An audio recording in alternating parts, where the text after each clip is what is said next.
میں ان شواہد کی بنا پر یہ یقین رکھتا ہوں پورا ٹرکش بیلٹ سلسلہ مجددیہ نقشبندیہ کے ساتھ یہ پورا سلسلہ افغانستان سے چلیے ترکستان سے چل کر ترکی تک پورا یہ جو نان عرب ورلڈ ہے نان عرب مسلم ورلڈ وہ سلسلہ مجددیہ حضرت احمد سرہندی رحمت اللہ علیہ گردن نہ جھکی جس کے جہانگیر کے آگے جس کے نفس گرم سے ہے گرمی احرار یہ انہی کا سلسلہ ہے جو پورے ٹرکش بیلٹ میں آپ کو نظر آئے گا. پھر شاہ ولی اللہ جیسا مفکر. بہرحال یہ تمام شواہد ہیں اور میرے لیے تو سب سے بڑے شواہد جو ہے اب وہ احادیث دیکھیے جو حضور نے بیان فرمائی. جب یہ مارکا گرم ہوگا ایک حدیث ہے حضور فرماتے ہیں ابن ماجہ کی روایت ہے حضرت عبداللہ ابن حارث رضی اللہ تعالی عنہ سے یخرج ناس من المشرق یؤتون للمہدی یعنی سلطان ہی. جب اس عالم عرب میں دیکھیے ایک بات میں عرض کر چکا ہوں بڑی تلخ بات ہے عالم عرب ہمارا بہتر حصہ ہے افضل حصہ ہے ان کو اللہ نے فضیلت ہم سے بہت زیادہ دی ہے.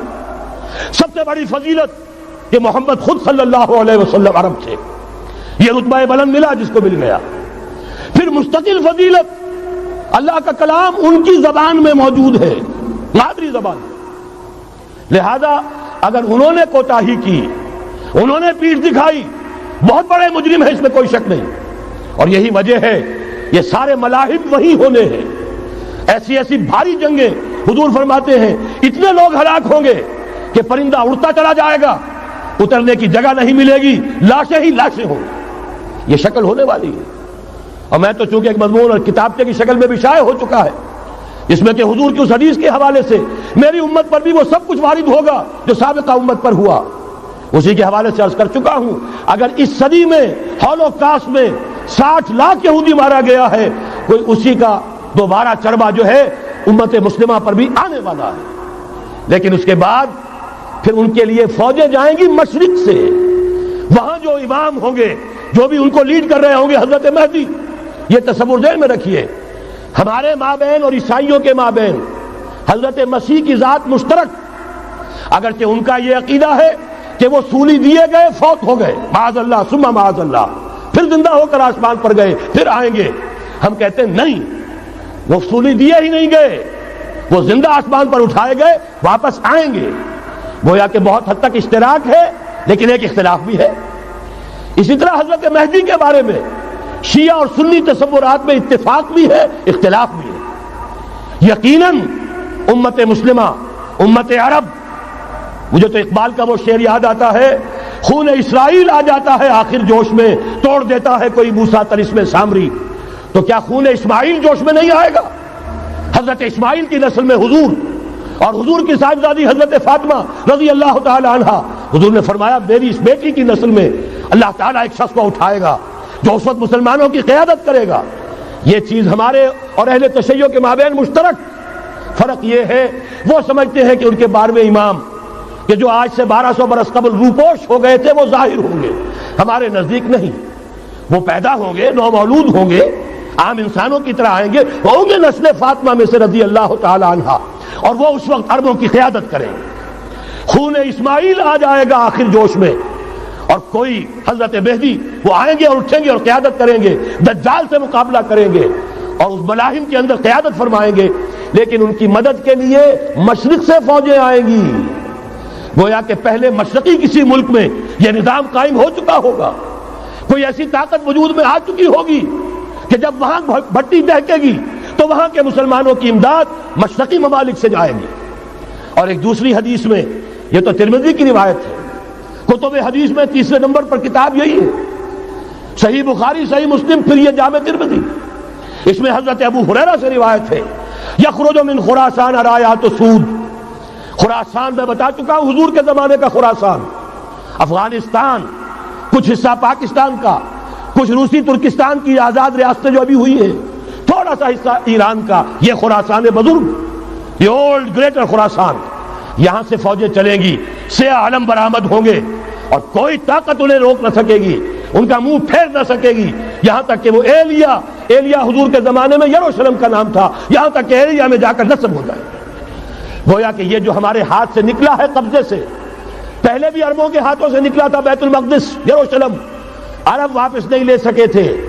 کرد خون صلاح الدین ایوبی اس نے واپس لیا، عربوں میں دم نہیں رہا تھا، عیاشیوں کی وجہ سے کھوکھلے ہو چکے تھے۔ میں تجھ کو بتاتا ہوں تقدیر امم کیا ہے، شمشیر و ثنا اول، طاؤس و رباب آخر۔ یہی وجہ ہے کہ تقریباً 20 صدی کے بعد ان کی حکومت ختم۔ آشمارا حق بود گر خون بھارت بر زمین بر زوال ملک مستعصم امیر المومنین۔ یہ ہوا کہ نہیں ہوا؟ جبکہ آئے ہیں تاتاری ہورس، اور جنہوں نے کہ آخری خلیفہ بنو عباس اسے محل میں سے نکالا، ایک کھال کے اندر لپیٹ کر اور اپنے گھوڑوں کے سوؤں تلے کچل دیا۔ عرب معزول کر دیے گئے تھے، لیکن اب دوبارہ عربوں کو جب سہارا ملا ہے، لیکن اب بھی انہوں نے کہیں اسلام قائم نہیں کیا۔ کوئی روس کا غلام رہا، کوئی امریکہ کا غلام رہا، کسی نے اس کا ساتھ دیا، کسی نے اس کا ساتھ دیا۔ تہذیب ہے تو مغربی، تمدن ہے تو مغربی، وضع میں تم ہو نصارہ تو تمدن میں ہنود۔ یہ مسلمان ہیں جنہیں دیکھ کے شرمائے یہود۔ یہی معاملہ جب ان کا ہوا تو اب اللہ تعالیٰ کی طرف سے ان کے اوپر وہ عذاب کی بھٹی گرم ہونے والی ہے۔ لیکن اس کے بعد پھر یہاں سے جائیں گے وہ جو ان کی مدد کریں گے، اور یہ ایلیا کو واپس لینے والے، یہ مشرق سے چلنے والے لشکر ہوں گے۔ یہ 2 حدیثیں ابھی سن لیجئے، اور تیسری حدیث یہ ہے، حضور نے فرمایا، یہ سنن نسائی کی روایت ہے، قال رسول اللہ صلی اللہ علیہ وسلم عصابتان من امتی احوذهم اللہ من النار احرزهم اللہ من النار۔ میری امت کے 2 لشکر ایسے ہوں گے جنہیں اللہ نے آگ سے نجات دے دی ہے، پہلے ہی سے ڈکلیئرڈ ہے۔ عصابت تغزو الہند، ایک لشکر کے جو ہند پر حملہ آور ہوگا، وعصابت تکون مع عیسیٰ ابن مریم علیہ السلام، اور دوسرا لشکر وہ ہے جو حضرت عیسیٰ کے ساتھ جا کر اور ان کے ساتھ مل کر یہودیوں کے خلاف جنگ کرے گا۔ میں اس حدیث کا جو مطلب سمجھتا ہوں واللہ عالم، یہ اسی علاقے میں جب انقلاب آ جائے گا، یہ علاقہ خراسان اور پاکستان، جب یہاں نظام خلافت قائم ہوگا، یہاں سے اسلام کی توسیع ہوگی، اور یہاں سے جانب مشرق ہند اور جانب مغرب یہ جو یہودیوں کا سیلاب آ رہا ہے، ان دونوں کا مقابلہ کرنے کے لیے انشاءاللہ العزیز، ورنہ یہ عصابتان جو ہے ایک حدیث میں جمع کرنے کی کوئی اور حکمت ہو نہیں سکتی، ورنہ تو ہندوستان پہ کئی لشکر آئے ہیں، لیکن یہ کہ در حقیقت اسی وقت جبکہ عالم عرب میں وہ بھٹی دہکے گی، اسی وقت یہاں انقلاب آ چکا ہوگا۔ ایک طرف یہاں سے مدد کے لیے لشکر جائیں گے کہ جو مسلمان عرب جو ہیں ان کی مدد کریں گے، حضرت مہدی کے جھنڈے تلے لڑیں گے، حضرت مہدی کی حکومت کو مستحکم کریں گے، یؤتون للمہدی۔ دوسری طرف وہ ہندوستان کی طرف پیش قدمی کریں گے، اور یہیں سے جیسے اس وقت سیلاب نکلا تھا جزیرہ نما عرب سے، ایک داہنی طرف ایک بائیں طرف، ایران، افغانستان، ترکستان، ادھر مصر، لیبیا، الجزائر، مراکش، باریطانیہ، اسی طریقے سے انشاءاللہ اسی علاقے سے اس کا آغاز ہوگا اور بات آگے بڑھے گی۔ تو غرض اصل حاصل کیا ہے؟ یہ ہونا ہے، پچھلے آثار ثابت کر رہے ہیں کہ ہونا ہے، حضور کی احادیث بتا رہی ہے کہ یہی سے ہونا ہے۔ ہوا صرف یہ ہے ہم بھٹک گئے، ہمیں اپنی منزل یاد نہ رہی۔ میں تو بہرحال ان لوگوں میں سے ہوں جنہوں نے نعرے لگائے تھے پاکستان کا مطلب کیا، لا الہ الا اللہ۔ میں سن 46 میں یہاں حبیبیہ ہال میں قائد اعظم نے مسلم اسٹوڈنٹ فیڈریشن کے جس اجلاس کو خطاب کیا تھا، ضلع حصار سے جو 2 ڈیلیگیٹ آئے تھے ان میں سے ایک میں تھا۔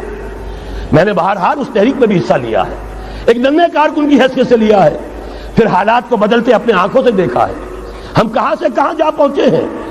ضرورت صرف اس بات کی ہے کہ آج ہمارا حال یہ ہے، ہماری قیادت، ہماری سیاست ان لوگوں کے ہاتھ میں ہے کہ وہ فریب خوردہ شاہی کے پلاح و کرگسوں میں اسے کیا خبر کہ کیا ہے، تب وہ تاب جاویدانہ، ان کی تہذیب مغربی، ان کی ذہنیت مغربی، ان کی وضاقتہ مغربی، ان کا تمدن مغربی، ان کی سوچ مغربی، ان کے سارے اطوار مغربی۔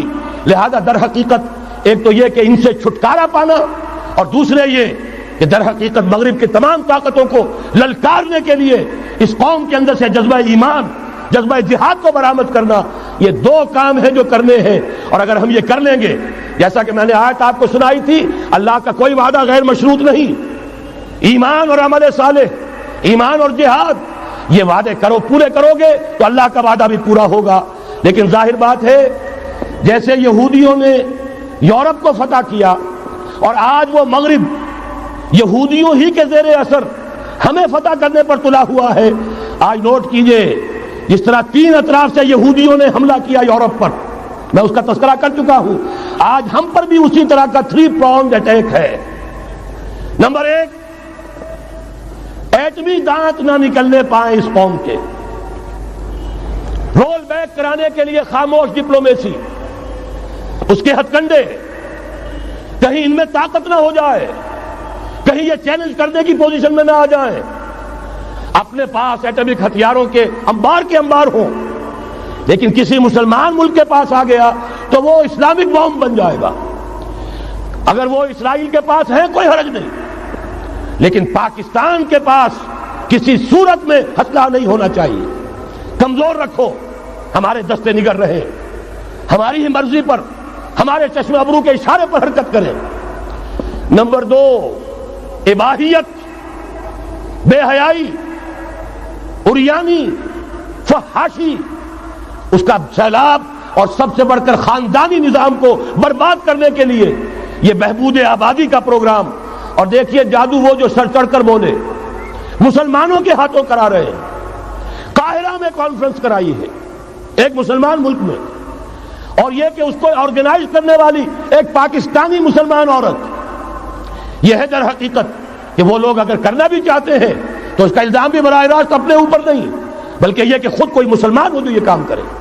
اب جو سیلاب آئے گا جس کے لیے مدد بھی دی جا رہی ہے، اس سے ہمارے سارے بندے حیا ٹوٹ کر رہ جائیں گے، خاندانی نظام درم برم ہو کر رہ جائے گا. جو ابھی تک اللہ کا شکر ہے کہ ہمارے ملک کے اندر انٹیکٹ ہے کچھ اوپر کا طبقہ جو بالکل ہی مغربی تہذیب میں رگا گیا ہے، ورنہ ہمارے ہاں خاندان کا نظام ابھی انٹیکٹ ہے. لیکن یہ کہ یہ سیلاب بھی بڑی شدت سے آ رہا ہے، یہ چیزیں بیک وقت کیوں ہو رہی ہیں.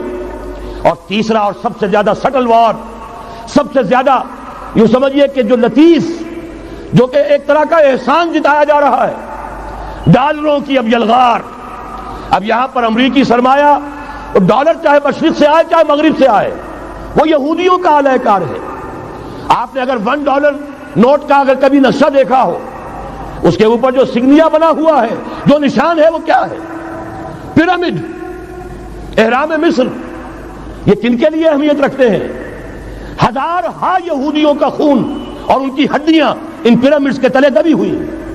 جب یہ احرام بنائے گئے تھے، یہ یہودی وہاں غلامی کے دور میں تھے، بیگار ان سے لی جا رہی تھی. بڑے بڑے پتھر جب گرتے تھے تو پسنے والے یہودی ہوتے تھے. یہ ان کی اپنی جیسے ہولوکاسٹ، جیسے انہوں نے اس کو اپنا سمبل بنایا ہوا ہے، اسی طریقے سے پیرامڈ، مصر کا پیرامڈ، یہ گویا کہ ان کے اس زوال کا ایک نشان ہے. اور اس پر ایک آنکھ بنی ہوئی ہے، ایک آنکھ، کانے دجال کی آنکھ، وہ دیکھ رہی ہے. عجیب ہے یہ سمبل. نیچے لکھا ہوا ہے نووس آرڈو سکلورم، اور یہ در حقیقت 1776 جو نیچے لکھا ہوا ہے وہ رومن حروف کے اندر یہ 1776 ہے، جو میں بتا چکا ہوں آرڈر آف ایلومیناٹی وساپ نے قائم کیا تھا. عام دنیا یہ سمجھتی ہے کہ شاید یہ امریکہ کا یوم آزادی ہے، سن آزادی ہے. 1 مئی اس آرڈر آف ایلومیناٹی کی تاسیس 1 مئی کو ہوئی ہے. یہ 1 مئی جو منایا جاتا ہے، دھوکہ یہ دیا گیا ہے کہ یہ شکاگو کے جو مزدور ہیں ان کی یادگار ہے. حقیقت میں یہ 1 مئی اور 1776 آرڈر آف دی ایلومیناٹی کی تاسیس کی تاریخ ہے. یہ تمام معاملہ سمجھ لیجئے. ڈالر در حقیقت ہم نے ابھی تازہ ندائے خلافت میں نعیم صدیقی صاحب کی نظم شائع کی ہے. 45 برس بلکہ شاید اس سے بھی زیادہ عرصے کی پرانی نظم ہے جو ہم نے شائع کی ہے. ڈالر میرے اس دیش کو ناپاک نہ کرنا. اور میں تو انہیں داد دیتا ہوں، جو کچھ انہوں نے، شاعر کہتے ہیں اس کو جو صاحب شعور ہے، اس صاحب شعور نے جو مشاہدہ کیا ہے کہ ڈالر آئے گا تو کیا آئے گا ہمارے ہاں، اس کے پوری داستان اس تازہ ندائے خلافت میں ہم نے نہ معلوم کہاں سے اس کو کھود کر نکلوایا ہے. ہم ان کا احسان مانتے ہیں کہ انہوں نے اپنی یہ پرانی نظم، اب ان کی جماعت تو سب بھول بھال گئی ان چیزوں کو، اسی لیے وہ اسے تج کر باہر بھی اب آ گئے. بہرحال ہمیں تو ان کی ایک ایک چیز جو ہے، مجھے تو وہ شعر آج کا اگر آپ نے جنگ کا میرا کالم پڑھا ہو، میری تو فکر کے اندر رچ بس گیا ہے. پاکستان کے بارے میں جب کہا تھا، اے آندھیوں سنبھل کے چلو اس دیار میں، امید کے چراغ جلائے ہوئے ہیں ہم، ہماری امیدوں کے چراغ ہے یہ، اسلام کا گہوارہ بننے والی ملک ہے یہ، اس کو ہم نے قائم کیا تھا اسلام کے لیے. یہ آندھیاں نہ چلیں، اس ملک کو ہم نے اسلام کے چراغ جو ہے ہم نے اس میں روشن کیے ہوئے ہیں. اے آندھیوں سنبھل کے چلو اس دیار میں، امید کے چراغ جلائے ہوئے ہیں ہم. بہرحال یہ تیسرا سیلاب ہے، ننگی سرمایہ داری، جس کی پھر لعنتیں ہوتی ہیں. ایک طرف فقر، ایک طرف احتیاج، ایک طرف بھوک، ایک طرف دولت کے انبار. پہلے بھی ہمارے ہاں فرق کم نہیں ہے، لیکن اب جو ہوگا اگر یہ بات پوری ہو گئی تو وہ ننگی سرمایہ داری، اور سرمایہ داری ہی در حقیقت یہود کا سب سے بڑا ہتھ کنڈا ہے. یہ بینکنگ کا نظام، یہ سارا کا سارا سودی نظام، یہ IMF، یہ ورلڈ بینک، یہی تو ان کے سب سے بڑے ادارے ہیں. تو واقعہ یہ ہے کہ تین طرف سے ہم پر حملہ ہو رہا ہے. اور یہ سود کے بارے میں کیا کہا تھا اقبال نے؟ اضربا آخر چمی زائد فتن، اس سود کے ام الخبائث کے پیٹ سے سوائے فتنوں کے اور کیا برآمد ہو سکتا ہے؟ کس ندانت لذت قرض حسن، کسی کو قرض حسنہ کی لذت یاد نہیں رہی. بغیر سود کے قرض دو.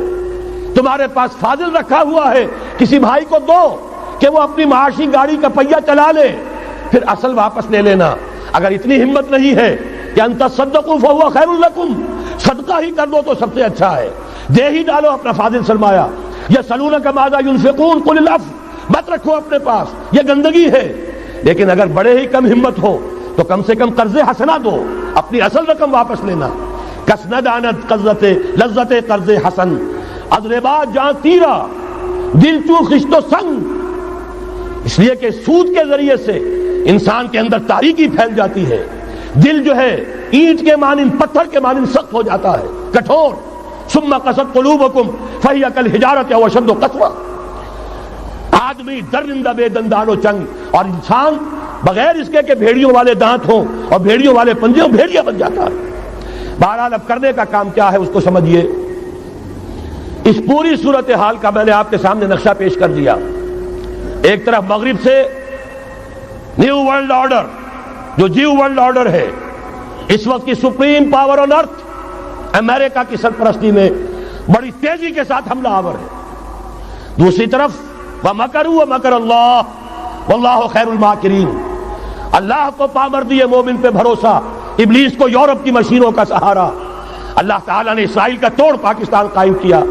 اللہ تعالیٰ نے اس کے لیے 300 برس کی تاریخ، اس کی تمہید میں مجددین امت یہاں پیدا کیے، یہاں قرارداد مقاصد پاس کرا دی 20ویں صدی عیسوی کے وسط میں، کہ اکبر نام لیتا ہے خدا کا اس زمانے میں.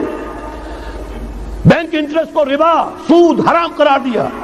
یہ سارے شواہد ہیں. اب ضرورت صرف ایک بات کی ہے، ایک زبردست عوامی تحریک اٹھے.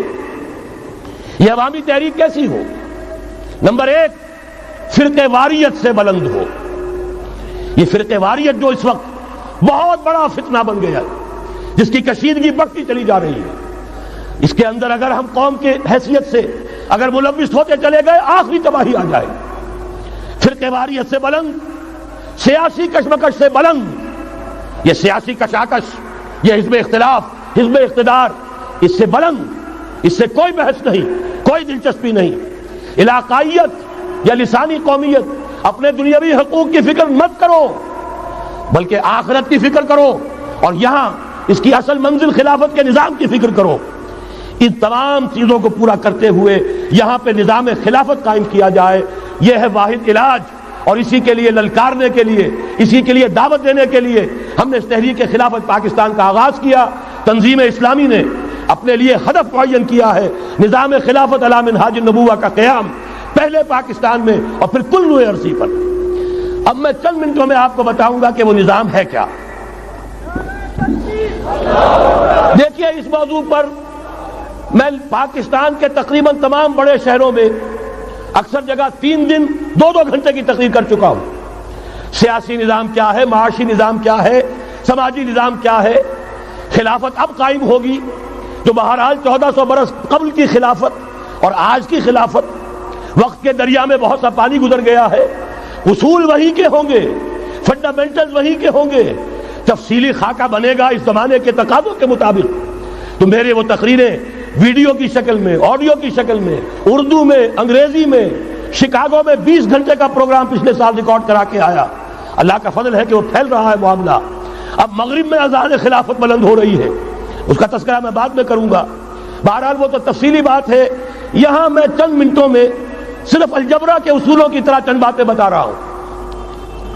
جو بھی آپ کا آج نظام ہے 3 شرطیں پوری کر دیجئے وہ خلافت بن جائے گا سیاسی اور دستوری اعتبار سے.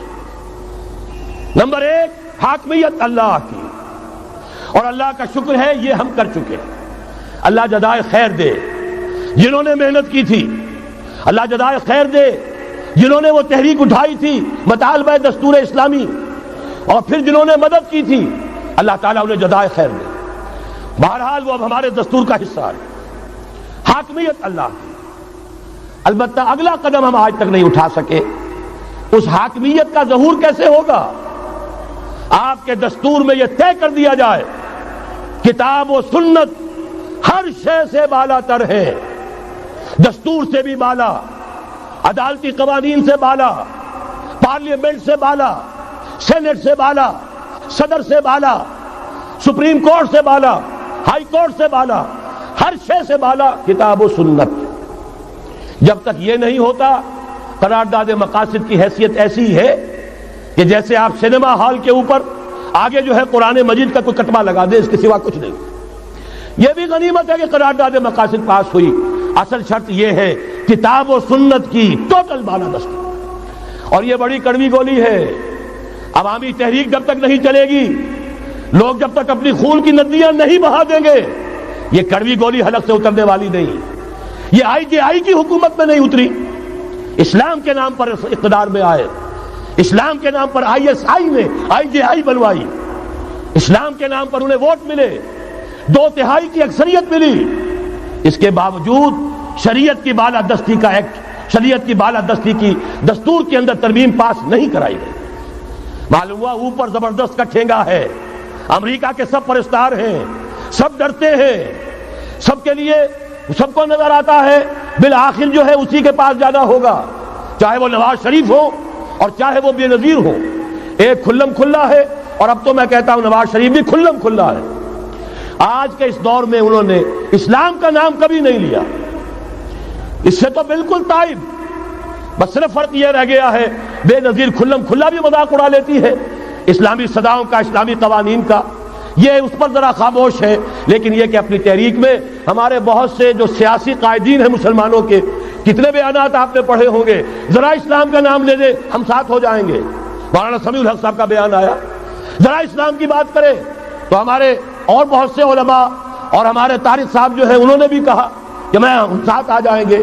لیکن یہ کہ بڑا پکا ثابت ہوا نواز شریف اسلام کا نام نہیں لیا. یہ بات جان لیجئے، یہ اس کے بغیر، قربانی کے بغیر اصل یہی منزل ہے، اصل کٹھن یہی ہے. یہ کتاب و سنت کی بالادستی، اس کو قبول کرنا، اختیار کرنا، یہ بغیر عوامی تحریک کے، بغیر قربانیوں کے ممکن نہیں ہوگا.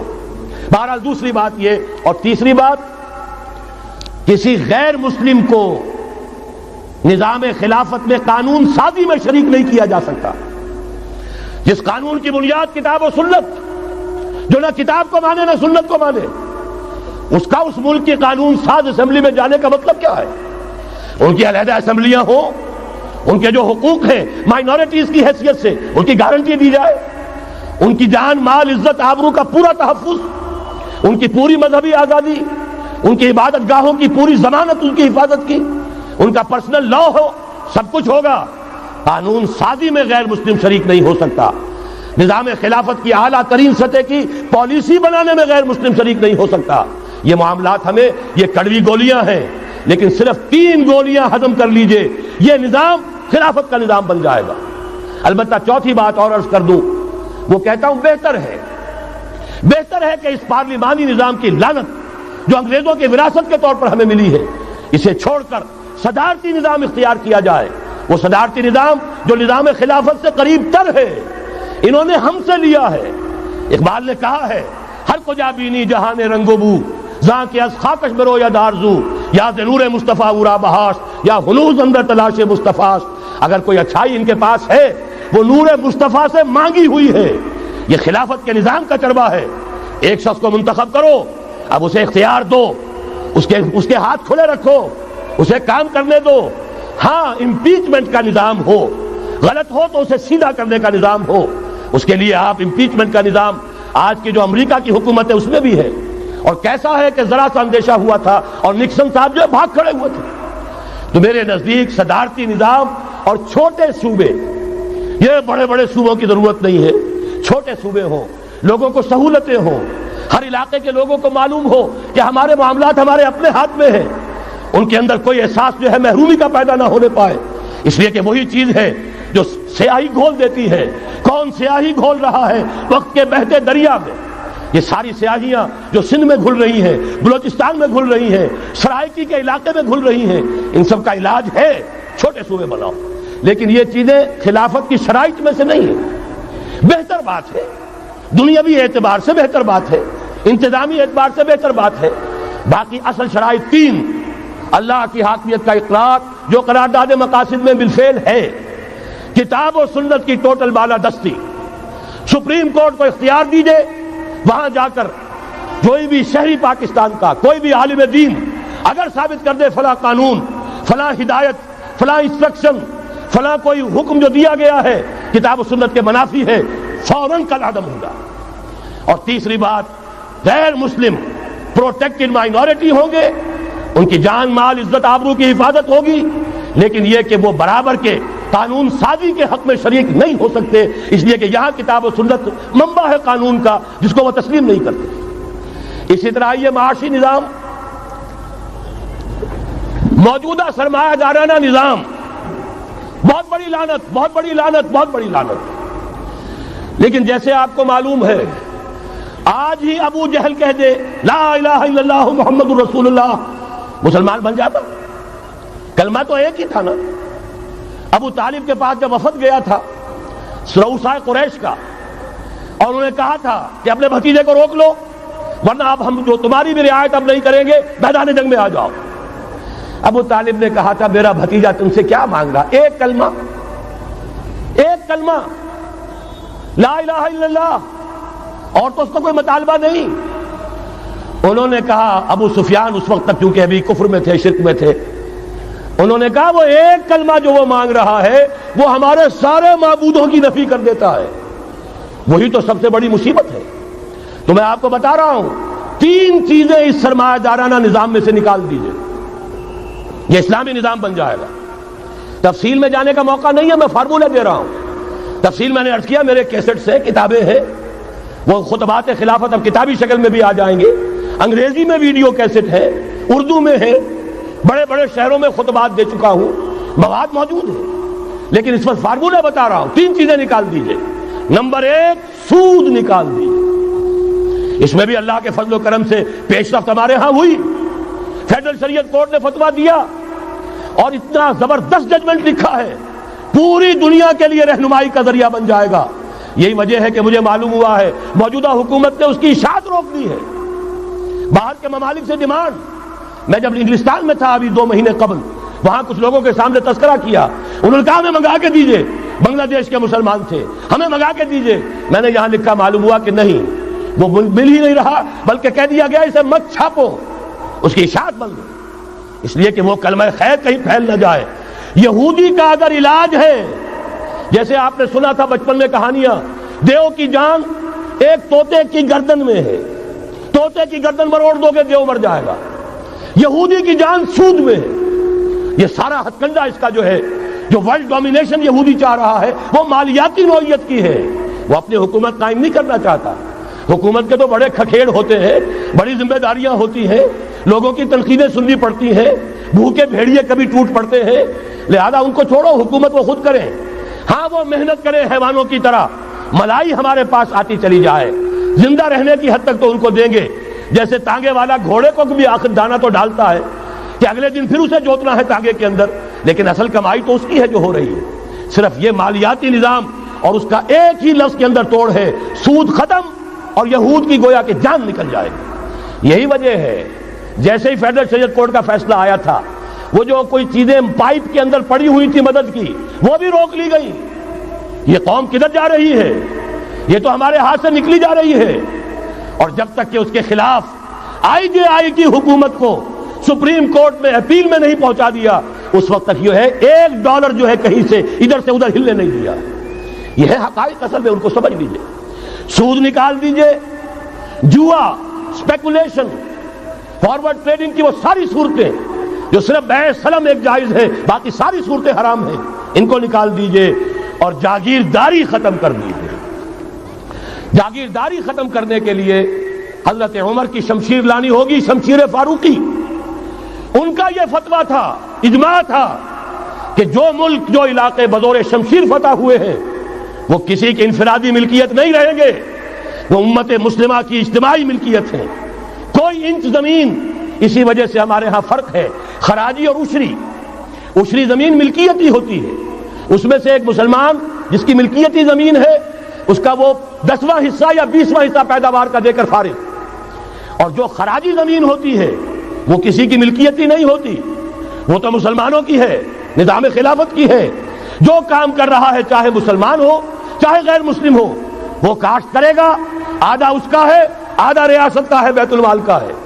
یہ ہے نظام خراجی کا اور عشری کا فرق۔ اور حضرت عمر نے طے کر دیا تھا رضی اللہ تعالیٰ عنہ کہ جتنے علاقے فتح ہوئے، یہ مصر ہے، یہ عراق ہے، یہ شام ہے، یہ ایران ہے، ساری زمینیں مسلمانوں کی اجتماعی ملکیت۔ کام کرنے والے چاہے یہودی ہوں، چاہے مجوسی ہوں، چاہے عیسائی ہوں، چاہے وہ مسلمان ہو جائیں، زمین خراجی رہے گی، زمین سے خراج جائے گا بیت المال میں تاکہ تمام امت کی بہبود میں صرف ہو سکے۔ 3 کام کر دیجئے، باقی ساری market forces, free economy, personal incentive, personal ownership, ساری چیزیں، سارے اصول جس کی وجہ سے کہ سرمایہ داری کو فتح حاصل ہوئی ہے کمیونزم کے اوپر، وہ سارے اصول اسلام کے اندر موجود ہیں۔ لیکن سود نکال دو، جوا نکال دو، جاگیرداری نکال دو، اب آؤ اوپن کمپٹیشن، سرمایہ کاری کرو۔ ابھی آپ نے نظم پڑھی، سرمایہ داری کو ختم کرنا ہے، سرمایہ کاری کو فروغ دینا ہے، یہ ہے اسلام کا نظام معیشت۔ البتہ اس میں چوتھی چیز، کفالت عامہ کے لیے زکوٰۃ کا نظام مکمل قائم کرو۔ ہر شہری کی بنیادی ضروریات کی پوری ذمہ داری اور کفالت نظام خلافت لیتا ہے۔ یہاں پھر میں مجبور ہوں کیا کروں، لیکن جب چھڑ گیا قیامت کا، بات پہنچی تیری جوانی تک، خلافت کا تذکرہ ہو اور حضرت عمر کا ذکر نہ آئے، ناممکن۔ خلافت کا نظام، جیسے آپ کہتے ہیں کہ گلاب کا پھول پورا کھلا ہوا ہے، للی ان بلوم، خلافت کا نظام پورا کھلا ہوا حضرت عمر کے دور میں نظر آتا ہے۔ اسی وقت کہا تھا حضرت عمر نے رضی اللہ تعالی عنہ کہ اگر دجلہ و فرات کے کنارے کوئی کتا بھی بھوکا مر گیا تو قیامت کے دن عمر ذمہ دار ہوگا۔ اور جانور تک کا معاملہ ہے، مجوسی کو دیکھ لیا تھا، بوڑھے کو ایک کہ جو بھیک مانگ رہا تھا، وہاں کے عامل اور گورنر سے ایکسپلینیشن کال کی، یہ بھیک کیوں مانگ رہا ہے؟ جب یہ جوان تھا، کام کر سکتا تھا، تم اس سے جزیہ لے رہے تھے، اب یہ بوڑھا ہو گیا ہے، کما نہیں سکتا، تم نے اسے بھکاری بنا دیا ہے، اس کا وظیفہ مقرر کرو۔ ظاہر بات ہے غیر مسلم ٹیکس دیں گے، مسلمان زکوٰۃ دیں گے، مسلمانوں کے لیے زکوٰۃ سے کفالت عامہ ہوگی، غیر مسلموں کے ٹیکسوں کے ذریعے سے۔ وہی نظام جو آج یورپ میں ہے، اسکینڈینیوین کنٹریز میں ہے، برطانیہ میں ہے، ان امپلائمنٹ الاؤنس ہے، یا یہ کہ اور ویلفیئر کا نظام ہے، لیکن اسلام کا مکمل ترین ویلفیئر نظام زکوٰۃ کے تحت ہے، اور اس میں گارنٹی ہے ہر شہری کی بنیادی ضروریات انڈر ریٹن، ان کی ذمہ داری ریاست کے ذمہ۔ حضرت عمر ہی کا زمانہ تھا کہ لوگ اپنی زکوٰۃ لے کر پھرتے تھے، لینے والا کوئی نہیں ہوتا تھا۔ اس کا بھی میں مسئلہ آپ کو سمجھا دینا چاہتا ہوں۔ میں نے تو عرض کیا تھا، میں تو مدرس ہوں، عوامی مقرر نہیں ہوں، میں تو چاہتا ہوں آپ چیزیں سمجھ کر اور ان کا علم آپ کا جو ہے حاصل کر کے اٹھیں، لوگوں کو پھر پہنچائیں۔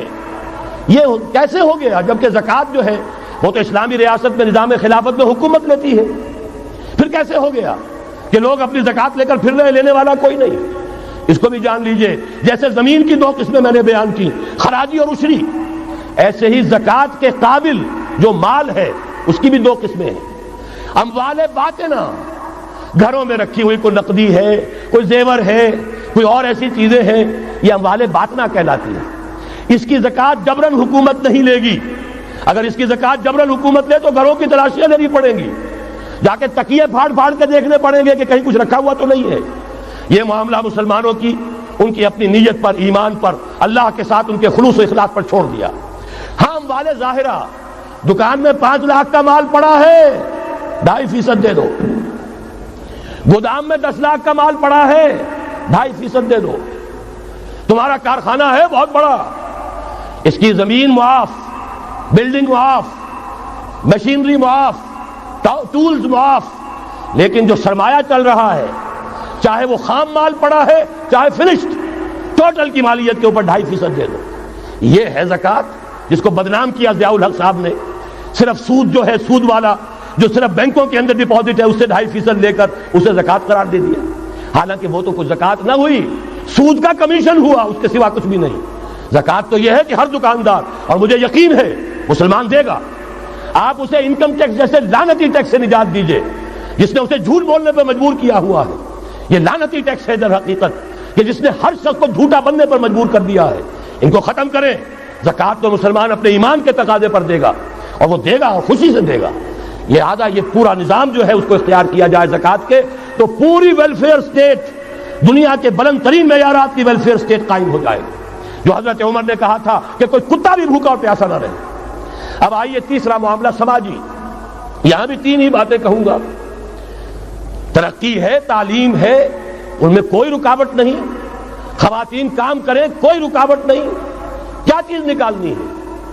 بے حیائی، بے حجابی، عریانی نکال دو. ستر و حجاب انفورس کرو. سیگریگیشن، عورتوں کے اسکول علیحدہ، مردوں کے علیحدہ، عورتوں کے کالج علیحدہ، مردوں کے علیحدہ، عورتوں کی یونیورسٹی علیحدہ، مردوں کی علیحدہ، عورتوں کے ہسپتال علیحدہ، مردوں کے ہسپتال علیحدہ.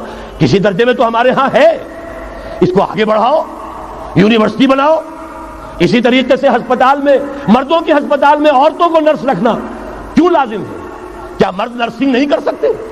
کیا فوج کی جو فارورڈ یونٹس ہوتے ہیں میڈیکل، کیا ان میں عورتیں جاتی ہیں نرسوں کی حیثیت سے؟ جہاں اصل ضرورت ہوتی ہے، کسی کا بازو اڑ گیا ہے، کسی کی ٹانگ اڑ گئی ہے، کسی کا پیٹ چاک ہو گیا ہے، آنتیں باہر ہے، بڑی ٹینڈر نرسنگ کی ضرورت ہے، وہاں تو عورت نہیں جاتی، وہاں تو میل نرسز ہے. تو مردانہ ہسپتالوں میں مردوں کو نرس رکھو، زنانہ ہسپتالوں میں عورتوں کو نرس رکھو. عورتیں مریض ہوں، عورتیں ڈاکٹر ہوں، عورتیں جو ہے نرسنگ کریں، وہاں کی انتظامیہ بھی عورتوں کو دیجیے. پھر یہ ہے کہ ساری پرائمری ایجوکیشن عورتوں کو دے دیجیے. چھوٹی عمر کے بچے ہیں، انہیں عورت کے اندر اللہ تعالیٰ نے جو شفقت مادری رکھی ہوئی ہے فطری طور پر، ضرورت ہے اس ٹینڈر ایج میں. تو ارادہ اگر ہو جائے تو ہر کام ہو سکتا ہے. ارادہ چاہیے یہ کہ بے ستری، بے حجابی، عریانی، فحاشی کا خاتمہ کرو. نمبر 2، شراب اور منشیات کا خاتمہ کرو. اس کے لیے آئرن ہینڈ بلکہ آئرن فسٹ کی ضرورت ہے. یہ کر کے دکھایا، ایرانیوں نے کر کے دکھا دیا. ہم سے کہیں زیادہ گرے پڑے تھے، ہم سے کہیں زیادہ یہ خرابیاں ان کے معاشرے میں موجود تھیں. کر کے دکھایا کہ نہیں کر کے دکھایا؟ یہ ہو رہا ہے. لہذا یہ کہ یہ کام کیا جائے، اور زنا اور قذف کے جو اصل اللہ تعالیٰ کی طرف سے، اللہ کے رسول کی طرف سے جو سزائیں ہیں اور حدود اور تعزیرات ہیں ان کو نافذ کیا جائے.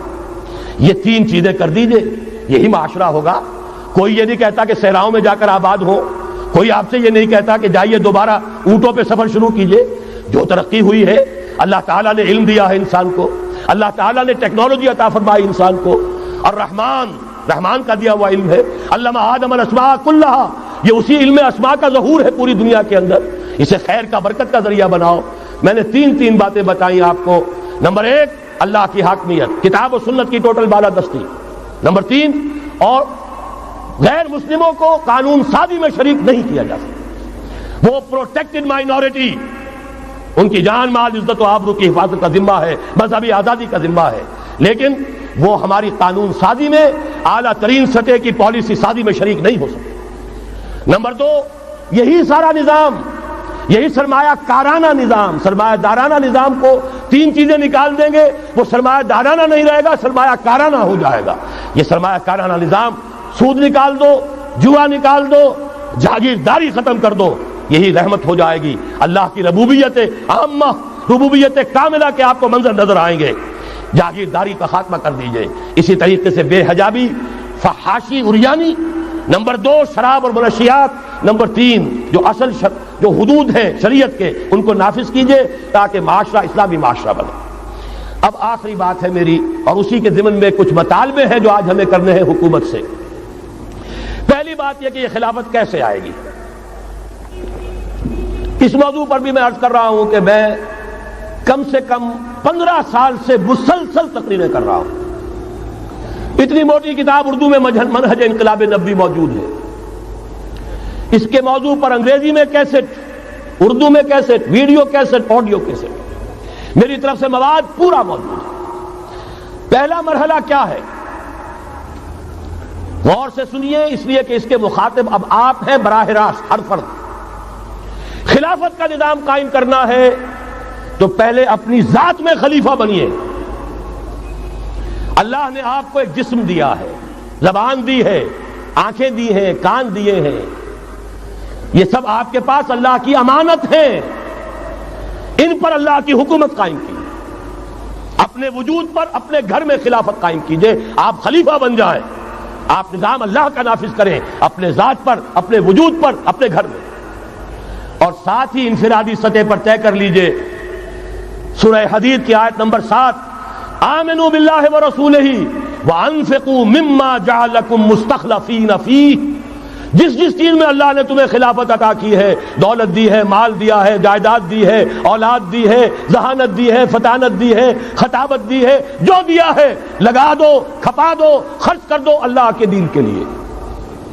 یہ ہے پہلی خلافت، اپنے وجود پر اللہ کی حکومت قائم کرو، اپنے گھر میں اللہ کی حکومت قائم کرو، اپنی معاشرت اسلامی بناؤ، اپنے معاش کو اسلامی بناؤ، اور جو کچھ اللہ نے دیا ہے، جسم و جان کی توانائیاں ہوں، صلاحیتیں ہوں، قوتیں ہوں، مال ہو، اولاد ہو، لگا دو، کھپا دو، صرف کر دو اللہ تعالیٰ کے دین کے غلبے کے لیے۔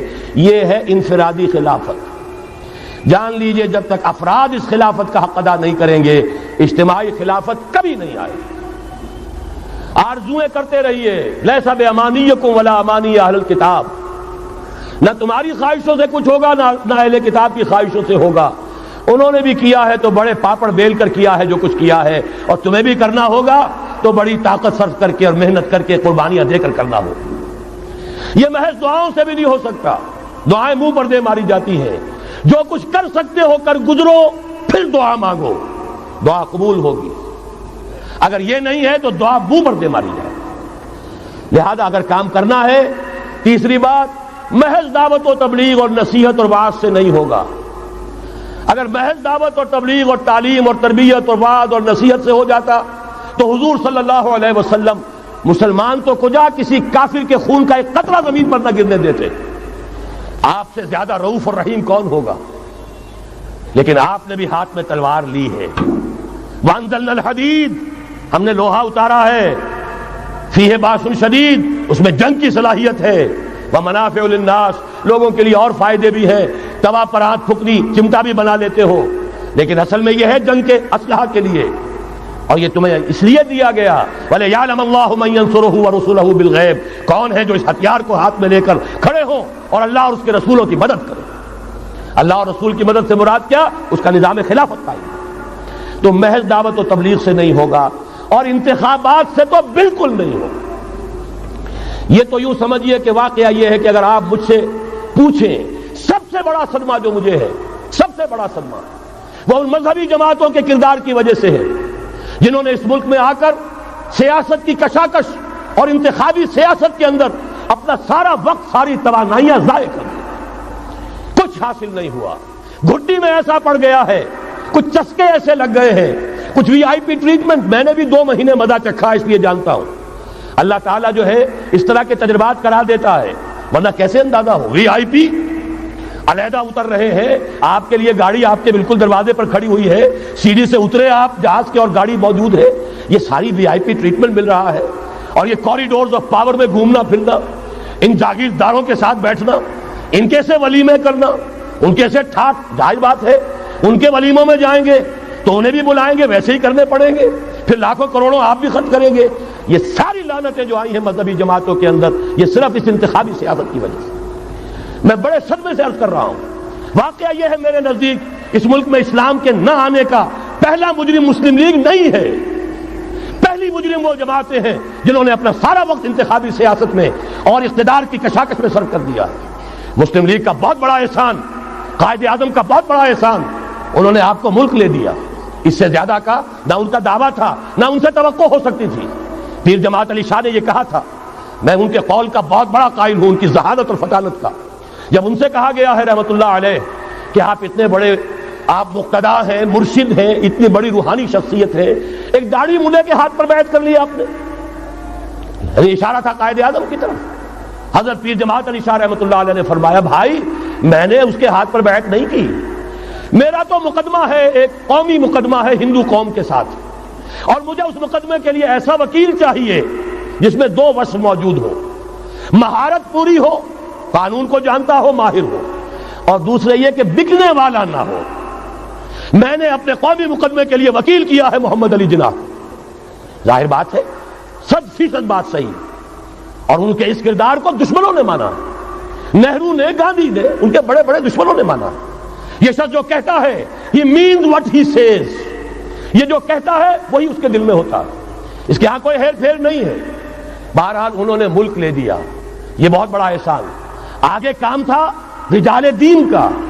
رجال دین یا تو لگے رہے صرف اپنے مدرسوں میں اور خانقاہوں میں، تبدیلی کا احساس ہی نہیں ہوا کہ کتنا بڑا انقلاب آ گیا ہے، اب ہم انگریزی دور میں نہیں ہیں، اب یہ ایک مسلمانوں کی حکومت بن گئی ہے، اب تو توانائی ہونی چاہیے اس کو اسلامی بنانے کے لیے۔ اور جو جماعتیں چلی گئی انتخابات میں، واقعہ یہ ہے کہ سب سے گھناؤنا کردار، اور اس ملک میں اسلام کے آنے میں جو بھی رکاوٹ رہی ہے، سب سے بڑا فیصلہ کن رکاوٹ کا معاملہ ان مذہبی جماعتوں کا کردار۔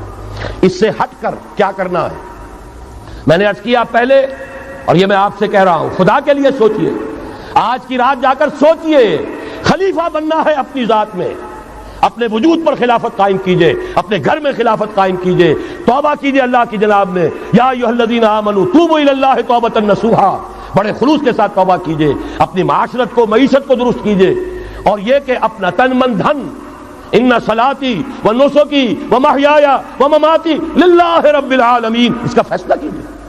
یہ پہلا مرحلہ ہے بڑا کڑوا، بڑا بھاری، لیکن یہ بھی میں آپ سے عرض کر دوں، جو ارادہ کر لے اس کے لیے بہت آسان، اللہ تعالیٰ کی مدد آتی ہے۔ تم کرو ہمت، توفیق ہم دیں گے، تم کرو فیصلہ، تحصیل ہماری طرف سے ہوگی، آسانی ہماری طرف سے ہوگی۔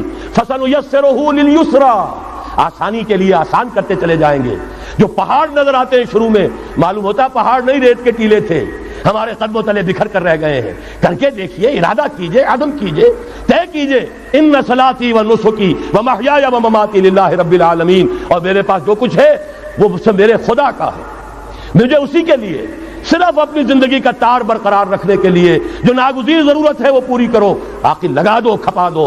آمنوا باللہ ورسولہ وانفقوا مما جعلکم مستخلفین فیہ، جس چیز میں خلافت دی ہے خرچ کر دو۔ دوسرا مرحلہ، یہ خلفاء، ابھی انصاری صاحب نے وہ آیت آپ کو سنائی تھی، ثم جعلناکم خلائف، خلائف جمع ہے خلیفہ کی، ہر مسلمان خلیفہ ہے، یہ سمجھ لیجیے اچھی طرح۔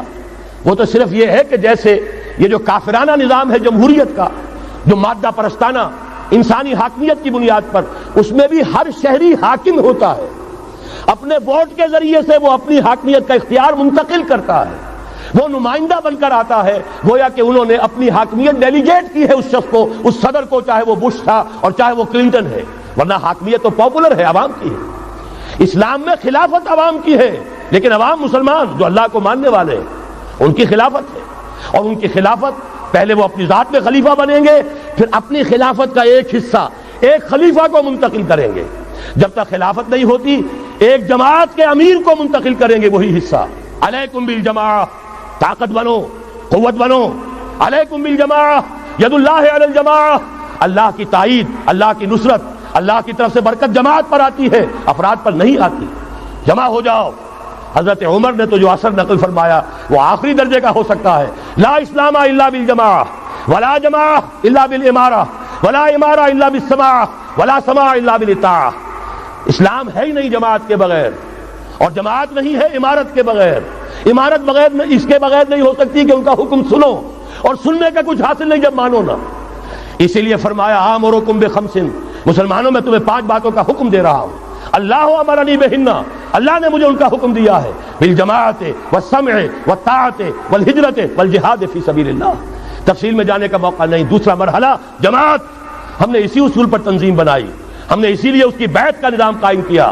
نحن الذین بایعوا محمدا علی الجہاد ما بقینا ابدا، صحابہ کہتے ہیں بایعنا رسول اللہ صلی اللہ علیہ وسلم علی السمع والطاعت فی العسر والیسر والمنشط والمکرہ وعلی حسرۃ علینا وعلی لا ننازع الامر اہلہ وعلی ان نقول بالحق اینما کنا لا نخاف فی اللہ لومۃ لائم۔ پھر صدمے کی بات کہہ رہا ہوں، کوئی مذہبی جماعت سوائے تنظیم اسلامی کے نہیں ہے جس نے اس مسنون طریقے تنظیم کو اختیار کیا ہو۔ اللہ کا شکر ادا کرتے ہوئے کہہ رہا ہوں، تحدیثاً للنعمہ کہہ رہا ہوں، اس بیعت کی سنت کو تازہ کیا ہم نے، جماعت بنائی ہم نے۔ ہمارے ہاں بیعت رہ گئی تھی صرف پیری مریدی کی بیعت، صرف اصلاح نفس کی بیعت۔ اصل بیعت وہ در حقیقت جو مسنون بیعت ہے وہ بیعت جہاد ہے، وہ بیعت جماعت ہے، تاکہ اللہ کے دین کو قائم کرنے کے لیے، خلافت کو برپا کرنے کے لیے اجتماعی جد و جہد کی جا سکے۔ اس کے بعد یہ جماعت کیا کرے گی؟ وَلْتَكُن مِّنكُمْ أُمَّةٌ يَدْعُونَ إِلَى الْخَيْرِ وَيَأْمُرُونَ بِالْمَعْرُوفِ وَيَنْهَوْنَ عَنِ الْمُنكَرِ۔ انتخابات نہیں لڑے گی، کسی کو کندھا دے کر اوپر نہیں پہنچائے گی، پھر اس کی ٹانگ گھسیٹ کر نیچے نہیں گرائے گی۔ یہ دھندے نہیں کرنے، یہ کھیل نہیں کرنے، ادھر جانا ہی نہیں۔ یہ تو ایک ہی تھیلی کے چٹے بٹے، یہ ایک ہی نظام، دونوں امریکہ کے یکساں غلام، دونوں جو ہے اسی سیکولرزم کا دودھ پی کر، سود کا دودھ پی کر کوئی جمع ہوا ہے، اور کوئی جاگیرداری کی گھٹیاں اس کی گھٹی میں پڑی ہوئی ہے، یہ اس کی پیداوار ہے۔ ان میں سے کسی کے ساتھ کوئی خیر نہیں ہے، لیکن یہ ہے کہ الیکشن تو جب بھی کراؤ گے وہی آئیں گے۔ لاکھ آپ تیسری قوت بننے کی امید میں ایئر مارشل اصغر خان بوڑھے ہو گئے، دور ازکار ہوئے، از عمر رفتہ ہوئے۔ اب قاضی حسین احمد صاحب تیسری قوت بننے کی فکر میں آئے تھے، کبھی وہ طاہر القادری صاحب تیسری قوت بننے کی فکر میں آئے تھے۔ جب تک یہاں جاگیردارانہ نظام ہے، کون سی تیسری قوت آ سکتی ہے؟ مت ماری گئی ہے، عقلیں جو ہیں بیچ کھائی ہیں، کیا ہوا ہے؟ کبھی تو آخر ہوش آنا چاہیے۔ یہ وہی آئیں گے، ایک لغاری نہیں دوسرا لغاری، ایک مداری نہیں دوسرا مداری، یہ تو وہی آئیں گے، انہی کا کھیل ہے۔ ایک بہت بڑا تمندار سر جمال خان لغاری، اس کا پوتا آج ہے آپ کا صدر۔ ایک اور بہت بڑا تمندار، دونوں سر تھے، سر شاہ نواز بھٹو، اس کی پوتی وزیر اعظم۔ یہ تو ان کا جو ہے میوزیکل چیئرز کا گیم ہے۔ تم نے خامخواہ جا کر اپنے آپ کی اپنی عزت کا بھی ڈھیلا کرایا، اپنی جو ہے وہ اوقات ضائع کیے ہیں۔ اس کی بجائے کرنا کیا ہے؟ نہیں عن المنکر، بدی سے روکو۔ جب تک طاقت نہیں ہے کافی، طاقت فراہم کرتے رہو، جمع کرو۔ اعدوا لهم ما استطعتم، اپنی نفری بڑھاؤ، تربیت بڑھاؤ، ایثار اور قربانی کا مادہ بڑھاؤ، نظم کی پابندی کا جذبہ بڑھاؤ، بڑھاتے رہو بڑھاتے رہو۔ با نشہ درویشی در ساز و دمادم زن، چون پختہ شوی خدرا بر سلطنت جم زن۔ جب طاقت کافی ہو جائے اب میدان میں آؤ، للکارو، کہو اب نہیں چلنے دیں گے اس حرام کام کو، نہیں چلنے دیں گے اس ملک میں سود کو، نہیں چلنے دیں گے اس ملک میں جاگیرداری کو، نہیں چلنے دیں گے یہاں بے حیائی اور فحاشی کو۔ گھیراؤ کریں گے، پکیٹنگ کریں گے، کسی کی جان اور مال کو نقصان نہیں پہنچائیں گے، اداروں کا گھیراؤ ہوگا، ان تمام چیزوں کی برائیوں کا استحصال ہوگا، پھر گولیاں چلے سینوں پر کھائیں گے۔ اللہ وہ دن لائے اور ہمیں اس کے لیے اہل بنائے۔ شہادت ہے مطلوب و مقصود مومن، نہ مال غنیمت نہ کشور کشائی، اس کے سوا کوئی راستہ نہیں ہے۔ اس کے بغیر جو بھی خواب دیکھتا ہے جنت الحمقاء میں رہتا ہے، یا اپنے آپ کو دھوکہ دے رہا ہے، یا دوسروں کو دھوکہ دے رہا ہے، اور کوئی امکان نہیں ہے۔ ایک ہی راستہ ہے۔ اگر محمد الرسول اللہ اور ان کے ساتھیوں کو انہی وادیوں میں سے گزرنا پڑا، اگر طائف کا پتھراؤ محمد الرسول اللہ کو اپنے جسم اطہر پر جھیلنا پڑا، دندان مبارک محمد الرسول اللہ کے شہید ہوئے، خون کا فوارہ ان کا چھوٹا، سینکڑوں صحابہ جن میں حضرت حمزہ جیسے بھی ہیں، اسد اللہ و اسد رسول، جن کی لاش کا نقشہ ابھی آپ نے سنا، ناک کٹی ہوئی ہے، کان کٹا ہوا ہے، پیٹ چاک کر کے کلیجہ چبایا گیا ہے۔ حضور کو جو صدمہ ہوا ہے، مدینے جب واپس گئے ہیں، انصار کے گھروں سے عورتوں کے بین کرنے کی آوازیں آئیں، اس وقت تک حرمت نہیں ہوئی تھی، اور عربوں کا رواج تھا جیسے ہمارے ہاں دیہات میں جس طرح خواتین نوحے کرتی ہیں، بین کرتی ہیں، اس وقت تک وہاں ان کے ہاں بھی رواج تھا، تو وہاں ہو رہا تھا۔ 70 صحابہ شہید ہوئے تھے۔ وہ کوئی ہر شہید کسی کا بیٹا تھا، کسی کا شوہر تھا، کسی کا بھائی تھا، کسی کے ساتھ کوئی اور رشتہ تھا، پورا مدینہ جو ہے ماتم کدا بنا ہوا تھا۔ اس وقت حضور کی زبان سے بھی الفاظ نکل گئے، اما حمزہ تو فلا بواکی لہو، ہائے حمزہ کے لیے تو کوئی رونے والیاں بھی نہیں۔ تب انصار نے اپنے گھروں سے بھیجا خواتین کو حضرت صفیہ رضی اللہ تعالی عنہا کے ہاں، وہاں جاؤ اور تعزیت کرو۔ یہ ساری وادیاں ہیں جو طے کی ہیں محمد الرسول اللہ والذین معہ۔ سفر تبوک ہوا ہے جسے جیش العسرہ کہا گیا ہے۔ ایسا مرحلہ بھی آیا ہے 3 مجاہدین کو 24 گھنٹے کے راشن میں ایک کھجور ملی، ایک کھجور، 24 گھنٹے کا راشن۔ ان لوگوں نے یہ قربانیاں دی ہیں، اس کے بغیر نہیں ہوگا۔ تو ظاہر بات ہے اس کے لیے پہلے تیاری، کچے پکے لوگ اگر لے آئے تو خاک میں مل اور آگ میں جل، جب خشت بنے تب کام چلے۔ ان خام دلوں کے عنصر پر بنیاد نہ رکھ، تعمیر نہ کر۔ یہ تو پختگا خام ہے جب تک تو ہے مٹی کا ایک انبار، تو پختہ ہو جائے تو ہے شمشیر بے زنہار تو۔ وہ پختہ ہو جائے، اب ٹکر مول لو، آگے بڑھو، للکارو، آنکھوں میں آنکھیں ڈالو، باطل کا مقابلہ کرو، اس کے استحصال کے لیے اپنی جانیں قربان کر دینے کو سب سے بڑی کامیابی سمجھو۔ یہی واحد راستہ ہے، اس کے سوا جب وہ مرحلہ آ جائے گا، اللہ کرے کہ وہ آئے، اور میں اب اس وقت تو بیان نہیں کر سکتا، وقت بہت ہو گیا ہے۔ میری جو ایک کتاب چھپ چکی ہے سابقہ اور موجودہ مسلمان امتوں کے کا ماضی، حال اور مستقبل، آنے والی جو حالات ہیں ان کا ایک نقشہ میں نے بیان کیا جو احادیث نبویہ میں آیا ہے۔ میرا اندازہ یہ ہے کہ اب معاملہ زیادہ دور کا نہیں ہے، بلکہ ہمارے لیے تو نہ دور کا ہے نہ دیر کا ہے، انشاءاللہ یہیں سے ہوگا۔ بس صرف یہ ہے کہ فریب خوردہ شاہی اور بھٹکا ہوا آہو جو ہے اسے پھر اپنی منزل یاد آ جائے۔ کبھی بھولی ہوئی منزل بھی یاد آتی ہے راہی کو، اور بھٹکے ہوئے آہو کو پھر سوئے حرم لے چل۔ اس کے لیے وہ رہنمائی درکار ہے، آپ میں سے ہر شخص رہنما بن کر اٹھے، اس دعوت کا مبلغ بن کر اٹھے، جیسے کہ حضور نے اپنے خطبے کے آخر میں فرمایا تھا فَلْيُبَلِّغِ الشَّاهِدُ الْغَائِبَ۔ اب جو یہاں موجود ہیں وہ اپنا فرض سمجھیں کہ دوسروں کو پہنچائیں گے۔ اس حوالے سے یہ ہے کہ ہمارا لٹریچر، ہمارے ویڈیوز، آڈیوز، وہ ہم ہر میدان میں موجود ہے، چیزیں استعمال کیجئے۔ اب میں چند